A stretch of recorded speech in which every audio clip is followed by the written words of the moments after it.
For example, the color or that which is seen now, right now, is real. It has a reason. Otherwise, how can it appear?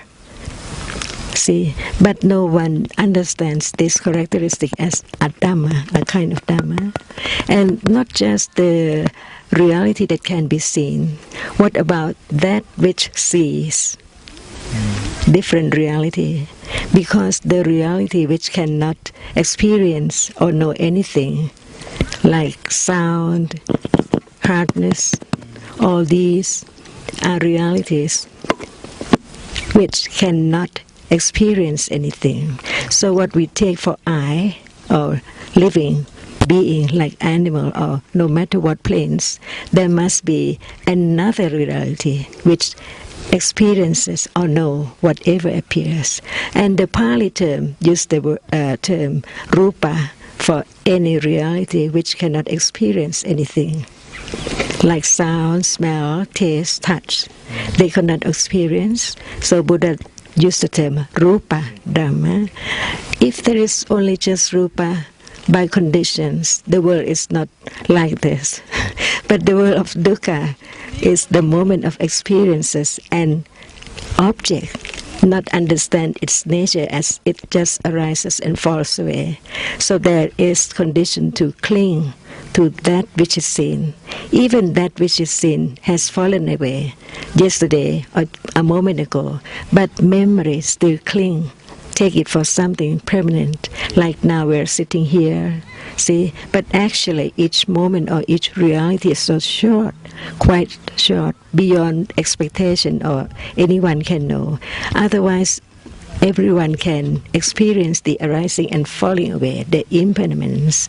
But why can't them? Because realities arise and falls away unknowingly. And it goes on like something permanent all the time. For example, like when one is fast asleep, where is that person? Where are we? At moment of being fast asleep, the world does not appear. But whenever there is seeing, the world appears. And at moment of hearing, the world and other world appear. See, there are only 6 worlds, but they arise alternately so fast that they come together like something like I or something permanent. That's why before he can enlighten the true nature of realities, it took quite a long time to become detached from clinging the samudaya. That should be eliminated until it's completely eradicated. Like the Four Noble Truths, if one has still cling to the result, the I wanting to experience or to have panya, it hinders, it closes the door, the path to become enlightened. Because even right now, who knows that realities arise and falls away? Those who have developed right understanding, until the attachment or the clinging to the objects is lesser and lesser and lesser. Nothing can hinder the true nature of the arising and falling away right now. So it's the matter of understanding from hearing, considering, and really understand what Dhamma is. Because most people think that it's in the book. Just talk about the Four Noble Truths or the Paticcasamuppada or Ayatana. But it's this moment, Ayatana. See, the Cakkupasada is the inner, and the visible object which is seen is the outer. Both are ayatana, cakkayatana and rupayatana. See, no one can condition seeing, because even seeing as ayatana is conditioned by many conditions. Without the previous moment, there can never be seeing. And when the object is pleasant, who condition the seeing to experience that? The kusala kamma which has done, no matter how long this life or other life, can condition seeing pleasant object when time comes only. But when it's not the time for the kusala vipaka, that person cannot see the pleasant object. So there are many conditions for anything to arise in split seconds. Each must be conditioned by not just single condition at all. By this way, one learns to understand the wisdom of Buddha and his compassion to teach the other to understand reality like him, because some has accumulation of saddha and panya to see the value of the understanding of the teaching. So it's just about any time, any moment. We never lost the Dhamma at all. Yeah. It's about just to eliminate lesser and lesser attachment to all objects which are experienced through the six doorways. Because there's attachment unknowingly all the time so fast. Like Buddha said that the rupa lasts for 17 moments of citta. The citta arises and falls away faster than a kalapa of rupa. So he said that one rupa lasts for 17 moments. The citta and cetasika arise together and falls away 17 times. One rupa arises. And now, at the moment of seeing and the moment of hearing cannot be simultaneously at the same time, because it's conditioned by different conditions. And the seeing consciousness without the eye base or eye sense, it's impossible to arise. But it seems like they arise together. So how fast 17 moments would be faster than we can imagine. And before one rupa has fallen away, attachment is there. Because it's not just one moment of seeing, there are the following cittas which experience the same object which hasn't fallen away yet. And it's time for akusala to arise before one tiniest karapa fall away. So each day the akusala is accumulated from moment of seeing, hearing, smelling, tasting, touching, and thinking all day. And how many days from birth? And how many would be before death? See? So it's only the teaching of Buddha which can help people to understand, but actually one clings to that which arises and falls away. Like the bare hand, when it's like this, we think that we cling. Something is here inside, but actually there's nothing. Yeah, it's like each moment, previous moment's gone. See, so it cannot be I or anyone at all. All namas and rupas, all conditioned realities. So one cannot expect how long one will take to develop right understanding. When one reads about the previous life of the Savaka and Thera, they had developed quite long time. For Sariputta, one asankaya and 100,000 kappa to be the great disciples. And for the others, about 100 kappa. Kappa is not a day, not a month, not a life, uncountable lives. So when one has opportunity to hear Dhamma, it's not just luck or happening. It comes from previous accumulation. And by having such very deep and certain confidence, one keep on developing understanding, because Buddha taught people to understand by different ways, not just sit and know nothing. And so when people do not study carefully about the Satchayana, Kichayana, and Katayana, no Satchayana, no Pariyatti, so how come the understanding.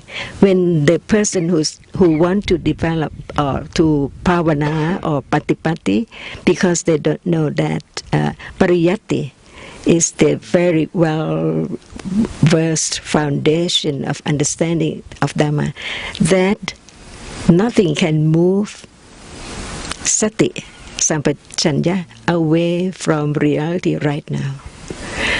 Because usually one keeps on moving away from seeing to thinking about what is seen and the story of what is seen.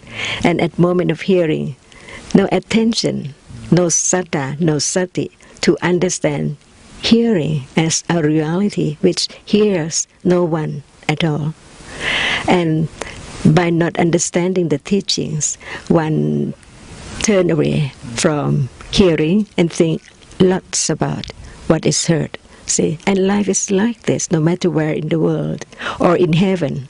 When one hasn't listened to the teachings yet, how can one know about reality right now as the teachings of the Buddha, the enlightened one?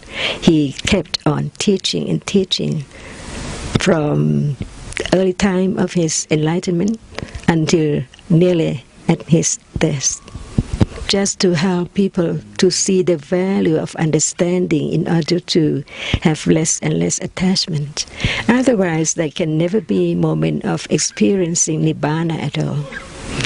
Not knowing reality right now as just conditioned reality, no self, the idea of I will develop or I will do something or patipatti in order to gain Nibbana is useless. No understanding, because it's no one who experiences Nibbana. They highly developed Panya, which can understand realities at any time by listening, considering, which can be conditioned for direct awareness. Because now seeing is this moment is not the previous one, and the next one of the previous moment is the present one, and then this one is past again. See, yeah. So it's so precious to understand the depth of the teaching and really seeing Buddha when one understands his teaching. Otherwise, it's just a statue only. But the teaching is not the statue, and he didn't ask anyone to be the teacher because he had taught everything so well. Each word is truth, like Dhamma. In Thailand, some people take time going north, west, south to look for Dhamma. But when anyone understands what Dhamma is, one doesn't have to go anywhere because any moment is Dhamma. So it depends on understanding from hearing and considering as pariyatti, which can condition patipatti, which the Thai use the term patibat. Patipatti means that which reaches reality with right understanding from pariyatti.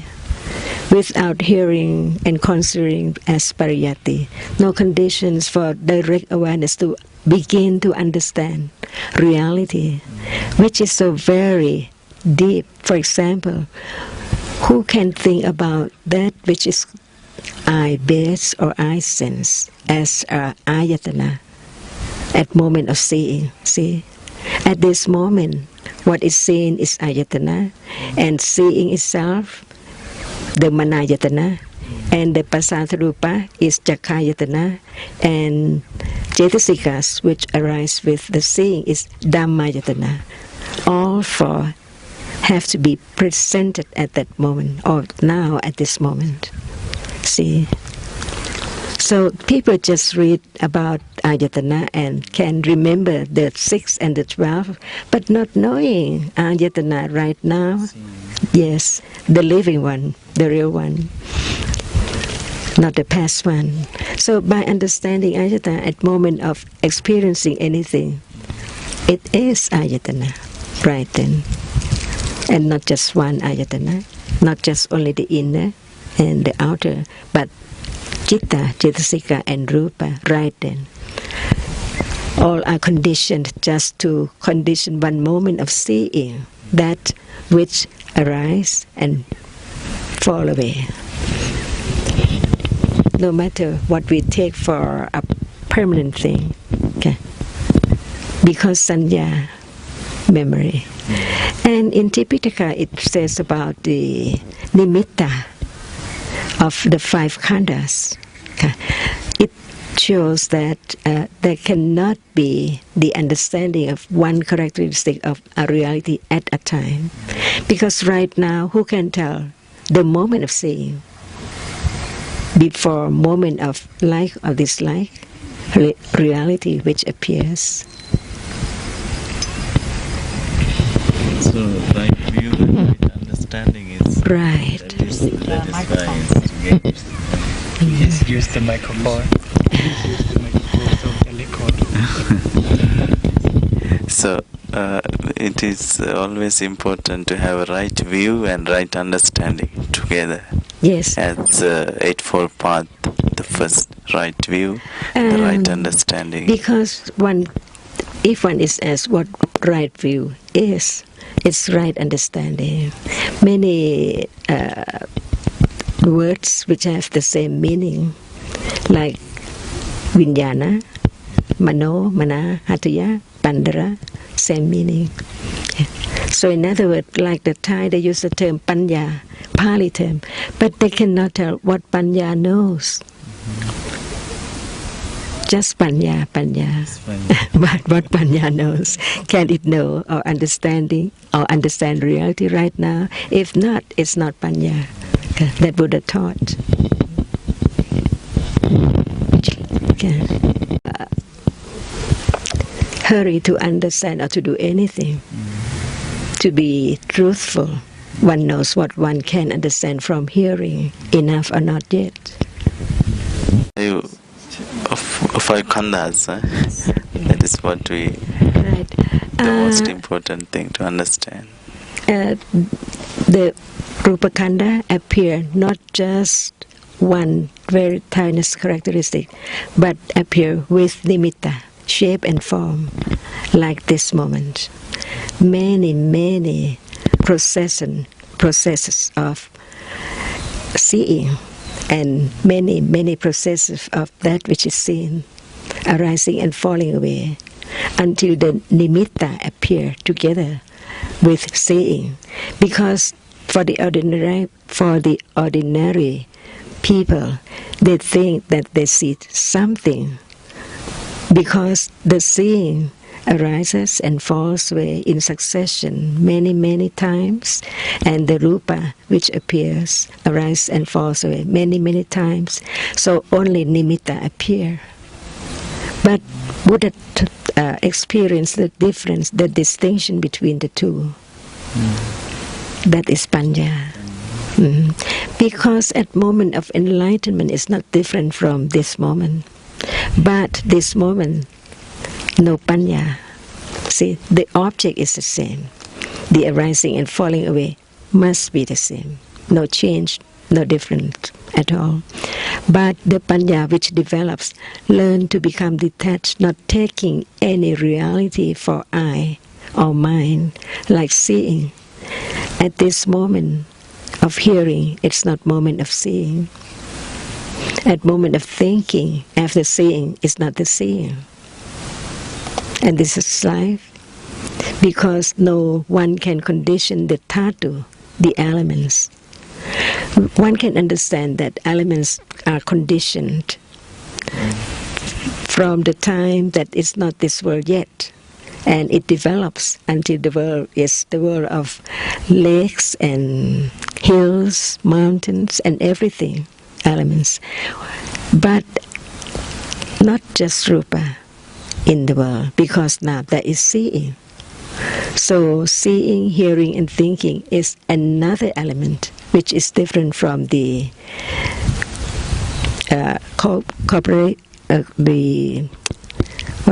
physical elements. because one cannot experience anything, but the other, whenever it arises, it has to experience.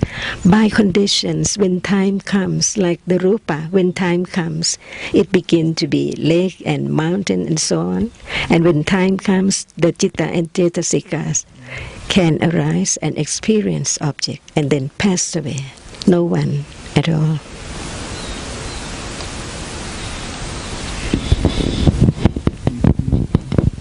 The best way of the meditation and breathing,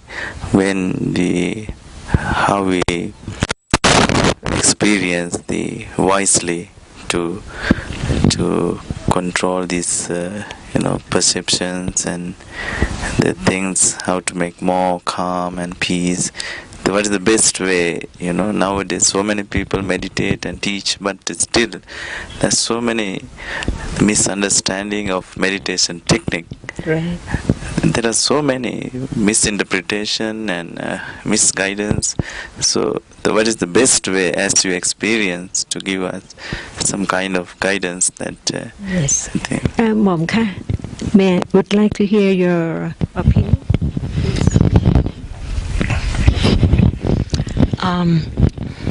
Actually, probably the best way, because I know from my own experience, when I did meditation for many years, it does calm you down when you do meditation, but it doesn't give you understanding.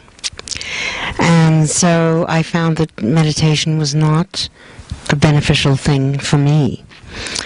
Instead, listening to the Dhamma, then when it's taught, the real Dhamma is taught, and then considering it, or that means thinking very deeply about what you hear or what you've read. And when enough of this is done, if the conditions are there, you will have an insight into a deeper understanding of some of the aspects of the Dhamma, of the characteristics of the realities, whether they are impermanent or anicca, whether they are anatta, no self, or whether they are dukkha, meaning unsatisfactory.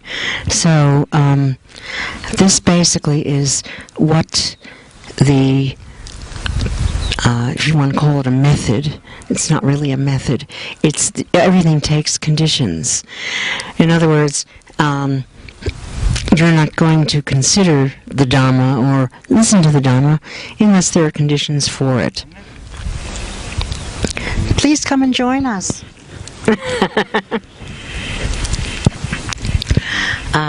Unless there are conditions for it to occur. There's no you to decide, today I'm going to, at 5 o'clock, we're going to listen to Dhamma. Or today at 5 o'clock, we're going to sit and do this and that and the other thing. It's all by conditions. It seems like we decide, okay, like for instance, we came down and we decided to sit under this tree. But it's all basically conditions, not beings deciding to sit down under the tree and listen to a Dhamma discussion, but rather the conditions led us to come here and listen. And the more we do this, the more there are conditions for us to listen and understand the Dhamma, the more insight or satipatthana has the chance to arise, again by conditions. And the more we learn deeper and deeper understanding of those three aspects, those three characteristics of all the realities. But it takes years and years and years, and it takes a lot of patience. Because most of the time, sometimes I used to think, I'm not getting anywhere, But in actual fact, it's not a you getting anywhere, it's not a me getting anywhere. It's a matter of the conditions being there for these things to happen. So when we think more that way, it's much more beneficial, and we learn more. In the 9 years that I have been studying with Ajarn. I think I've learned more than my entire life, or I don't know how many lifetimes. But it's also an individual learning, because each of us comes with all kinds of accumulations of the actions we performed in our past lives. So the accumulations are the result, or the residue of the actions that you performed in past lives. And so that will determine what kind of actions will be taken in this life. You may have accumulations, inclinations to do X or Y or Z, whatever it is,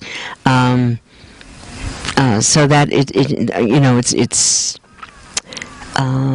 determined from your accumulations from past lives as well.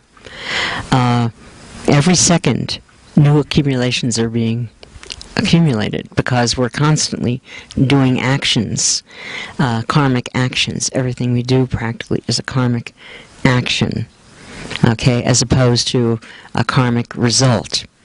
And so all this is very, very complicated, but when we stop and think about it, it all makes very tremendous sense, and it all fits together. That there's nothing so this is why when you ask about what is the type of meditation you should be doing, it's not so much the type of meditation that you should be doing as it is reading and considering the Dhamma, and when the conditions are right, the understanding will arise. And I know that from my own experience that's the case. And when the Buddha said, "Ehipasiko," check it out, and check it out for yourself to see whether I'm teaching you the truth or not. And when you do that, you find out for yourself that yes, it is the truth. And so you don't have to sit in a retreat for 20,000 hours a day and sit meditation for concentrating on your breath for 10 hours a day or whatever. Because in real life, nobody sits 10 hours a day all day long. Because we live in regular life every day with other people. There are some people who choose, or they think they choose, because they have the accumulations to go and live alone, and they can sit meditation all day long. And that's okay, as long as they're doing it with the understanding that it's conditions that bring them to doing that thing. And basically it's conditions that brought us all here, and conditions that will determine whether we listen further, whether we can understand further, and go on. And there has to be, I guess, a little bit of faith, saddha, it's called, that's going to happen. But you test it out and see for yourself, and you'll see for yourself.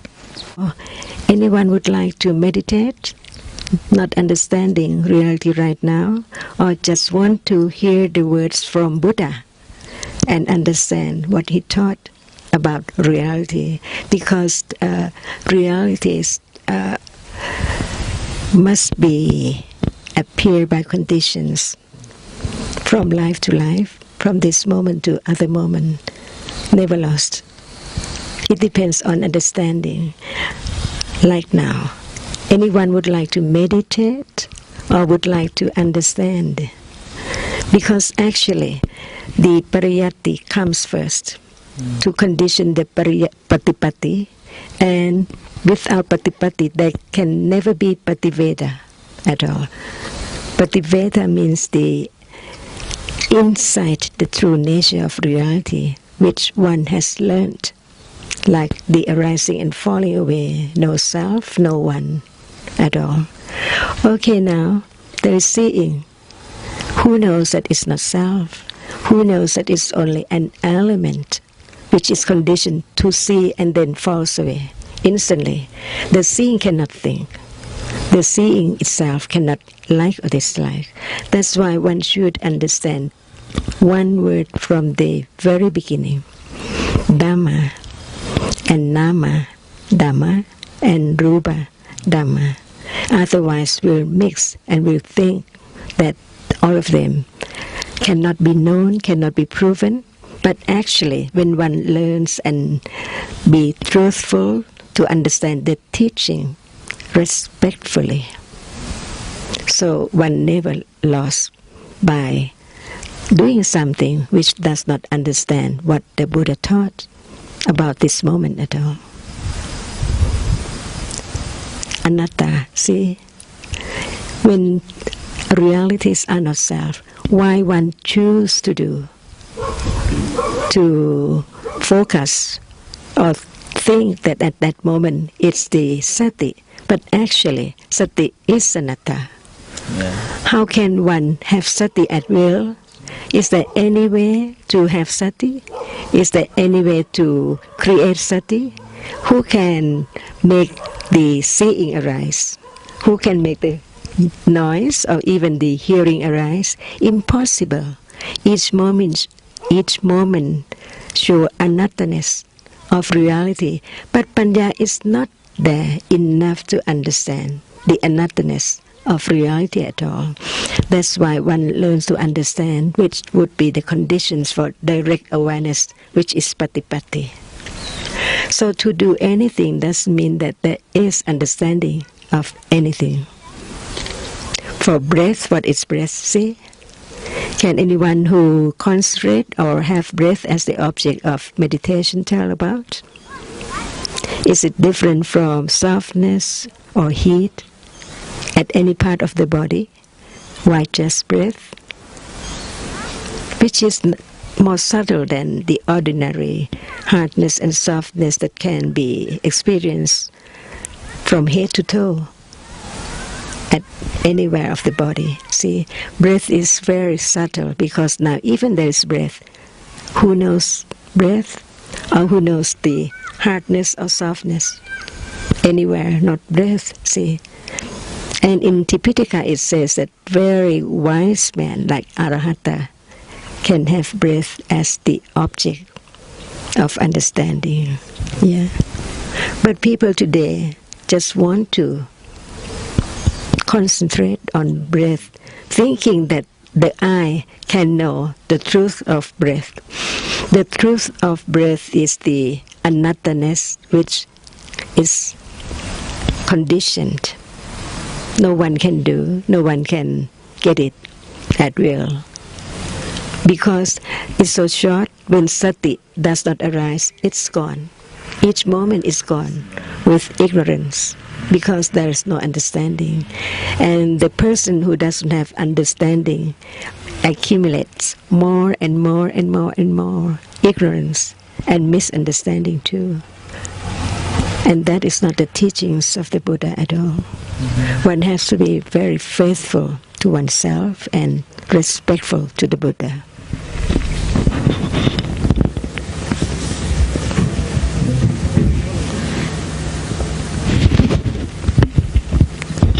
And instead of wanting to meditate, I would like to know what meditation is.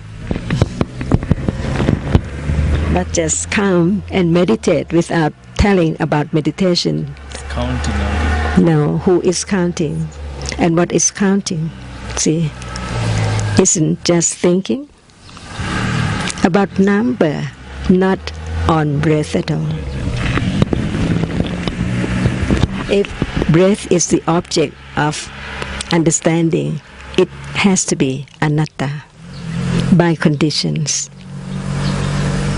Not anyone tries to have it as object at all. Like now, we have different objects depending on each accumulation. At moment of seeing, there can be moment of hearing. Different people experience different objects. No rules at all. no time to begin to try to know. And why try? Because Vayamo is right effort. See? It's right when it accompanies right understanding. Even sati is right when it accompanies right understanding. That's why there's not just the right eightfold path, but there also is right, wrong eightfold path. Excuse me, wrong eightfold path. Wrong views, right. Okay.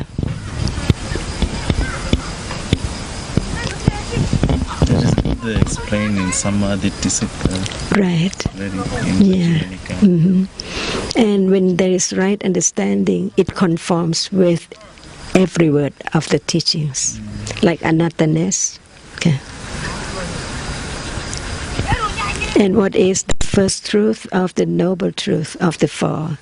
The arising and falling away, not just the feeling or the unpleasant time at all. Even now, Panya can experience the arising and falling away, the dukkha. Because there are dukkha. Adukkha Sukha. Yes.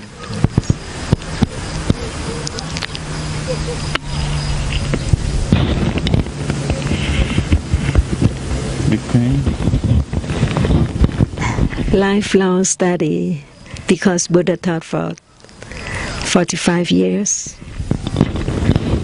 not just 10 minutes or 1 hour.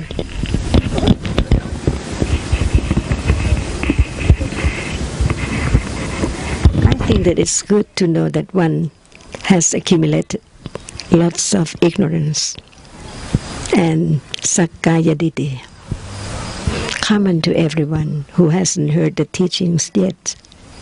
Sakkaya.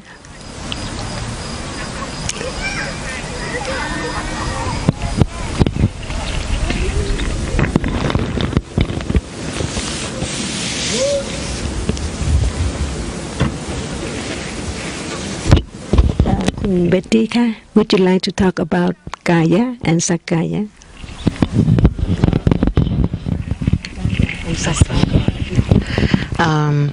The Kaya, the body, we think that there's a body here. Because we think we see a body when we look at somebody else, or we look at in the mirror, we see a body.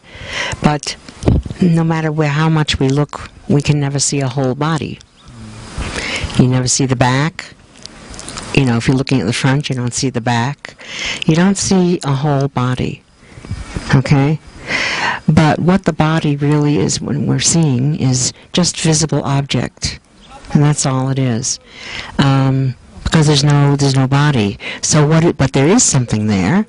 There has to be something there, or else we couldn't have any concepts about it. So there has to be something there. So what's there? Well, we have rupa, which is materiality, and we have nama, which is mentality, and these two parts work together so that sense objects are realized through the sense doors. Okay? For instance, that's the only thing that the body, or that we think is a body, can do. We see visible object, we hear sounds, we smell odors, we taste things, we can touch. It's either hard, or it's got temperature, or it's moving or not moving, and that's all there is, really. But because of memory and because of feeling, we think, I look at, see, that's Chanajan. Okay?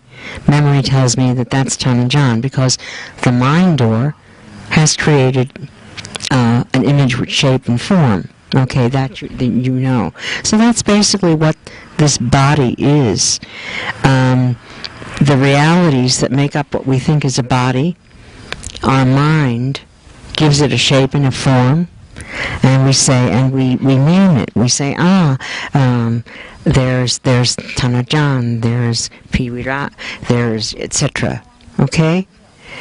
But in actual fact, there's no real body here. This is the hardest thing to learn. We think there's a body. It's called Sakaya Ditti. We think there's a body. Because, well, the body gets hurt. We get sores, we go to the doctor, go get an operation, doctor cuts something. We think that there's a real body here.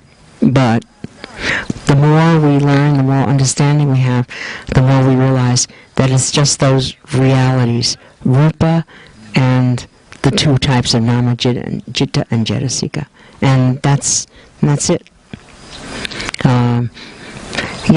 And yet we attach a lot of importance to this body. We think, this person's going to do something nasty to me, and that one's going to do something nasty, and I'm getting old, or I don't have a nice shape anymore, or something like that. We put a lot of store on that.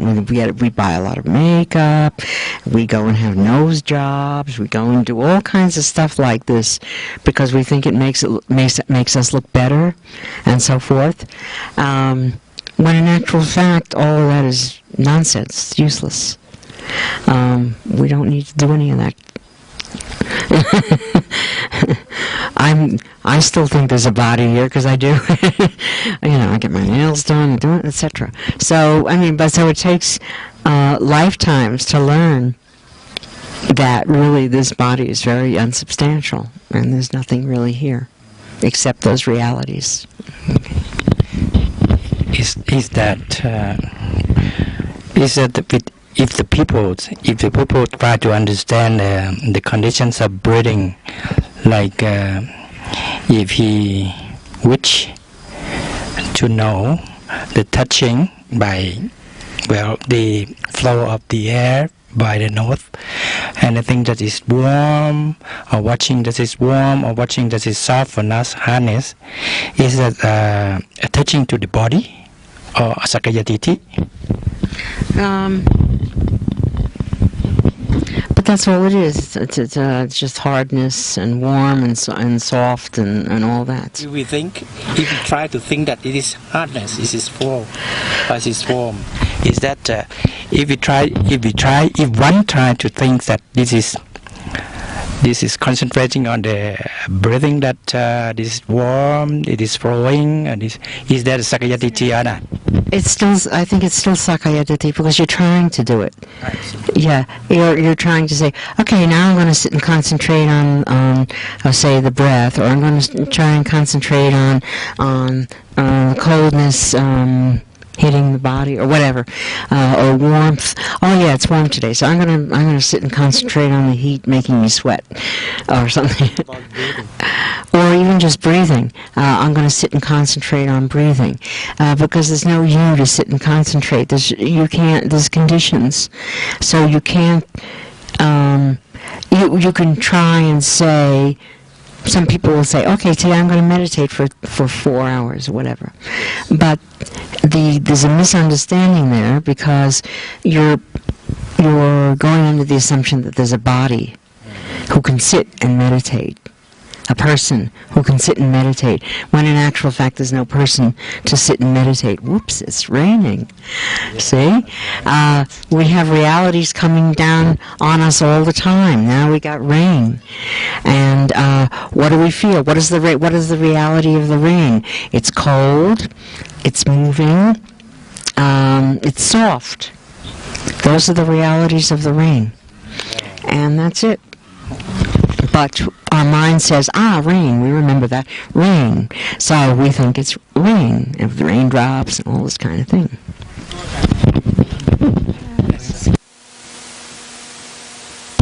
It's a very subtle point, because you see that when we talk about ditti, it's not right it has to be wrong. It depends on whether how strong it is or how subtle it is.